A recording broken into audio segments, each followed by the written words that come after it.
Hey, how you doing, guys? Just gonna make a quick YouTube video.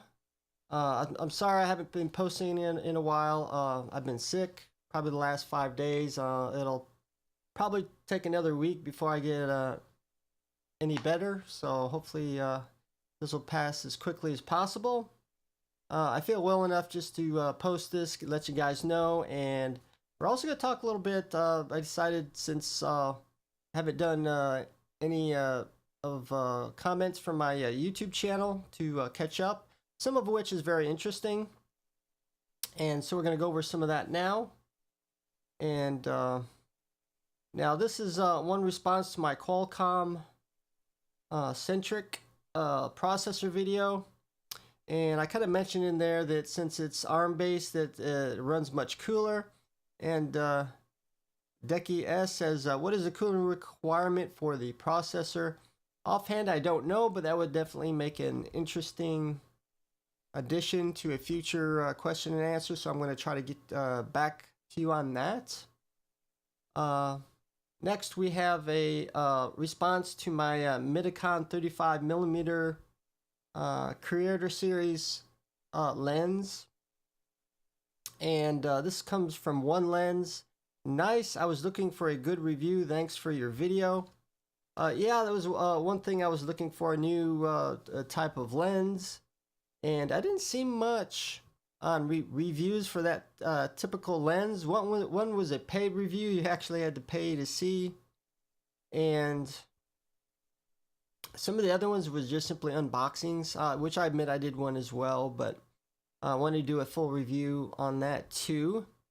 I may have to revisit that one because there might be an issue with the lens that I may have not realized.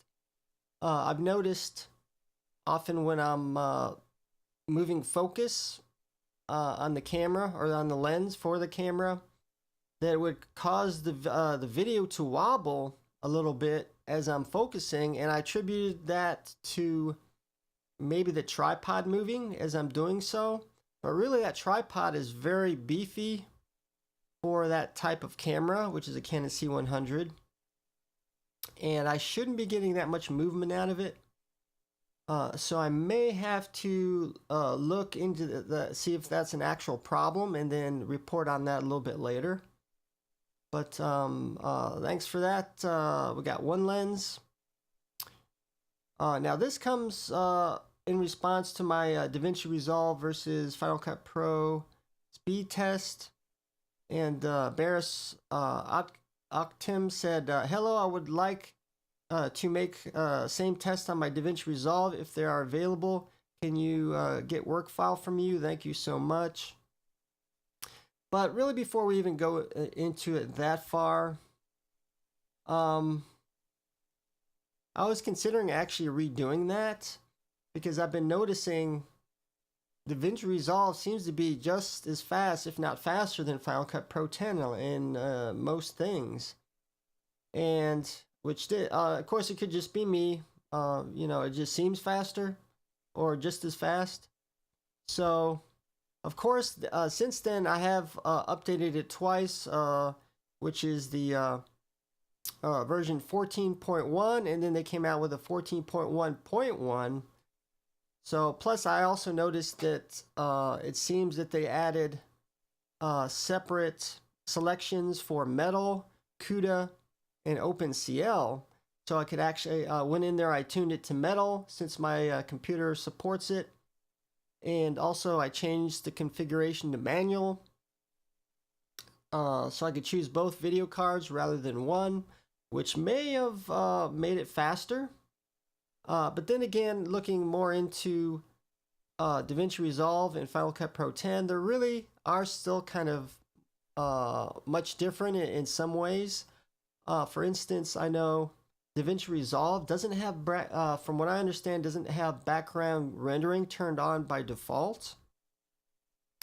And it's not really easy to do so. You actually have to select the clips you want to do this, so you can pre-render it.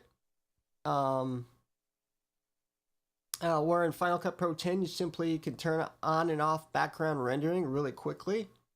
So I guess it's really not fair to compare the speed between two, and there's not really probably really an easy way of doing so. So I may just let that video rest as is currently. This next comment comes to my Final Cut Pro 10.4 announcement, which I told some of the new features coming up. Now, this is what from edsblogging.com said, still no motion tracking, which from what I understand it doesn't support, which I agree. Of course, I have worked with DaVinci Resolve. The motion tracking works really well. So if you do things like masks, and you have movement of the subject that you are masking, then it's going to be some big problems. So you really need some tracking in there. I'm hoping Apple's going to add tracking in there, even though they didn't mention that as a feature per se. Or hopefully they're going to get it soon afterwards. So yes, I could see that as a problem if they don't add it anytime soon. This comes from ndog37. This is on my normalizing audio, and occasionally people don't like my videos, which is fine. I'm not saying I'm the greatest in the world at it. He says I left the video more confused than when I came here, so I'm sorry about that. I've been trying to improve the quality of my videos to try to make it as best to understand as possible. And many times I actually retake many of the videos over and over again. In fact, I've been trying to do one on DaVinci Resolve, and I think I actually retook it, I think 5 to 7 times, and I was still not happy with it. So, of course, me being sick, I kind of stopped doing that for a while, but I'm hoping to do that in the future. This next one comes from Danilo Karis. This is on my gigantic Atlas mousepad review. Thanks for the review. I guess he liked it. He was considering purchasing that as well, so I'm glad the review was helpful for you.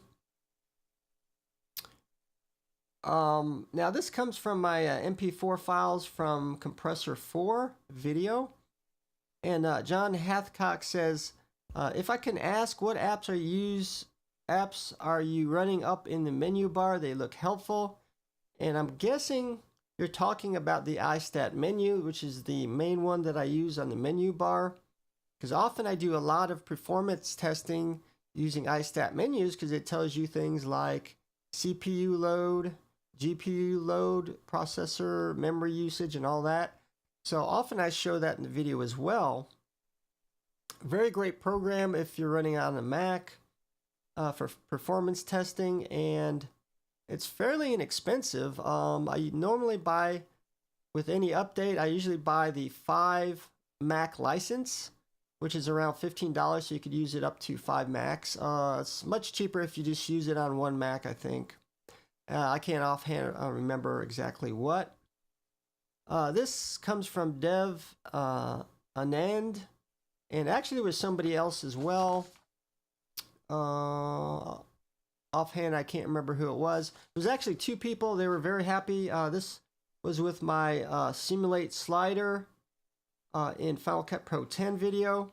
And really all it is the Ken's burn effect that you're using for video to simulate a slider effect. And they were really happy with that because they were looking for ways, I guess, to do this, and they thought it was very ingenious. And I thought that as well, not necessarily for myself, but I thought, well, why can't we use it to simulate a slider effect without actually having to go out and buy one and other things? Of course, you do lose things like more of a depth of field, because with a slider, you're actually, it's going to be more multi-dimensional, where when you're just doing it using video itself, you're actually simulating it. Something that you kind of lose with an actual slider effect. Plus, too, you have to remember, it's always better if you shoot at a higher resolution than you're going to export as using the slider effect. So, for instance, if you're going to be using this slider effect in 1080p, you probably want to shoot it in 4K because you're going to be losing quality because you're actually zooming in quite a bit to simulate that slider effect. Vice versa, if you're going to be shooting, or if you're going to be doing this in 720p, you need to do it in 1080p. If you do it like the same resolution, 1080p and to 1080p, then you are going to lose a little bit of quality. Just keep that in mind. We're going to end the video right now, so thanks for watching. Appreciate all the new subscribers. Appreciate that. I'm actually trying to get to at least 1,000 subscribers to get sponsored videos because I do a lot of products reviews and things, so that'd be very handy for me. And that was kind of funny because I actually got it to 666 subscribers. Of course, the 666 reference. I was hoping anybody would just simply give me that one subscriber just to get away from the 666. So I finally made 667. So appreciate that. So until next time, see you guys later, and have a great week.